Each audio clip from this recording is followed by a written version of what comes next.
ഞാൻ മാത്രം എന്താ ഇങ്ങനെ, എനിക്ക് മാത്രം എന്താ ഇങ്ങനെയൊക്കെ. ജീവിതത്തിൽ എന്തെങ്കിലും പ്രതിസന്ധി വരുമ്പോൾ, ബുദ്ധിമുട്ടുകൾ ഉണ്ടാകുമ്പോൾ, ആഗ്രഹങ്ങൾ നടക്കാതെ വരുമ്പോഴൊക്കെ, അല്ലെങ്കിൽ സഹിക്കാനാകാത്ത വേദനകൾ ഉണ്ടാകുമ്പോഴൊക്കെ എന്നെങ്കിലും എപ്പോഴെങ്കിലും ഇങ്ങനെ വിചാരിച്ചിട്ടുണ്ടോ?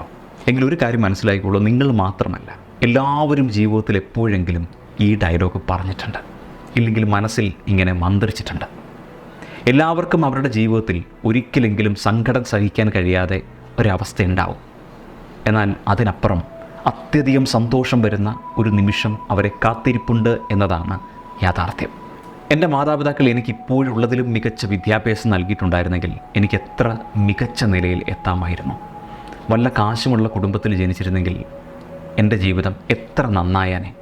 എനിക്കിതുപോലുള്ളൊരവസ്ഥയിൽ ജനിക്കേണ്ടിയിരുന്നില്ല. തുടങ്ങി എന്തൊക്കെ കാര്യങ്ങളെക്കുറിച്ചിട്ടാണ് നമ്മൾ സ്വയം പരാതിപ്പെടാറുള്ളത്.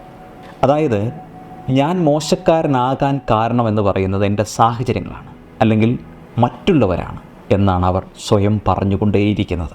അതായത് സ്വയം പരിശ്രമിക്കാതിരിക്കുന്നതിൻ്റെ പഴി എക്സ്റ്റേണലായിട്ടുള്ള കാര്യങ്ങളിലേക്ക് ട്രാൻസ്ഫർ ചെയ്യാനായിട്ടാണ് കൂടുതൽ ആളുകളും ശ്രമിക്കുന്നത്.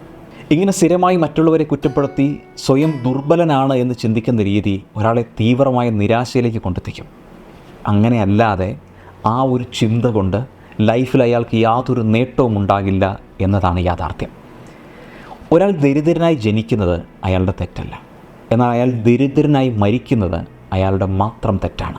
അങ്ങനൊരു വാചകമുണ്ട്, പലപ്പോഴും അത് ആളുകൾ കേട്ടിട്ടുണ്ടാവാം. ജീവിതത്തിൽ എല്ലായ്പ്പോഴും സന്തോഷവും സമാധാനവും മാത്രമല്ല, ദുഃഖങ്ങളും പ്രശ്നങ്ങളുമൊക്കെ വന്നേക്കാം. പിന്നെന്ത് ജീവിതം? നമുക്ക് ലഭിച്ചതെന്താണോ അതിൽ നിന്നും മികച്ചതാകാനാണ് നമ്മൾ ശ്രമിക്കേണ്ടത്. അല്ലാതെ ജന്മനാ എനിക്കെല്ലാം കിട്ടണമെന്ന് വാശി പിടിച്ചിട്ട് കാര്യമൊന്നുമില്ല. നിങ്ങൾ ജനിച്ചു കഴിഞ്ഞു, ഇത് കഴിഞ്ഞു പോയൊരു സംഭവമാണ്. ഇതിൽ നിങ്ങൾക്കൊന്നും ചെയ്യാനില്ല. മാത്രമല്ല, നിങ്ങളുടെ ജനനം, ജനിച്ചു വീഴുന്ന സാഹചര്യം, മാതാപിതാക്കൾ, അതൊന്നും നിങ്ങളുടെ നിയന്ത്രണത്തിലല്ല. എന്നാൽ ഇനി അങ്ങോട്ട് എങ്ങനെ ജീവിക്കണം, ആരൊക്കെ നിങ്ങളുടെ കൂടെ വേണം എന്നൊക്കെയുള്ളത് നിങ്ങളുടെ നിയന്ത്രണത്തിലാണ്, നിങ്ങളുടെ തീരുമാനമാണ്. നമ്മൾ ആഗ്രഹിക്കുന്ന രീതിയിൽ തന്നെ എല്ലാ കാര്യങ്ങളും ജീവിതത്തിൽ സംഭവിക്കണമെന്ന് ഒരു നിർബന്ധവുമില്ല.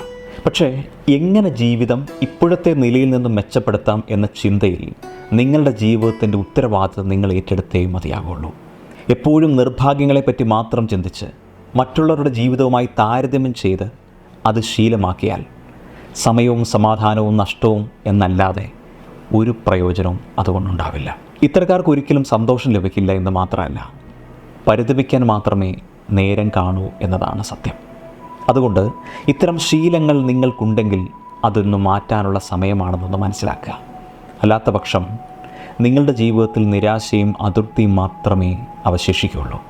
ചില കാര്യങ്ങളിൽ കൃത്യമായ തീരുമാനമെടുക്കാൻ കഴിയാത്ത അവസ്ഥ, സ്വന്തം കഴിവുകൾ തിരിച്ചറിയാതെ സ്വയം വില കുറച്ച് കാണുന്ന അവസ്ഥ, മറ്റുള്ളവരുടെ മേൽ പഴിചാരുന്ന അവസ്ഥ, ഇതെല്ലാം മറികടന്ന് ധൈര്യപൂർവ്വം മുന്നോട്ട് പോകാൻ കഴിഞ്ഞെങ്കിൽ മാത്രമേ എന്തെങ്കിലും നല്ല മാറ്റങ്ങൾ നമ്മുടെ ജീവിതത്തിൽ ഉണ്ടാകുകയുള്ളൂ.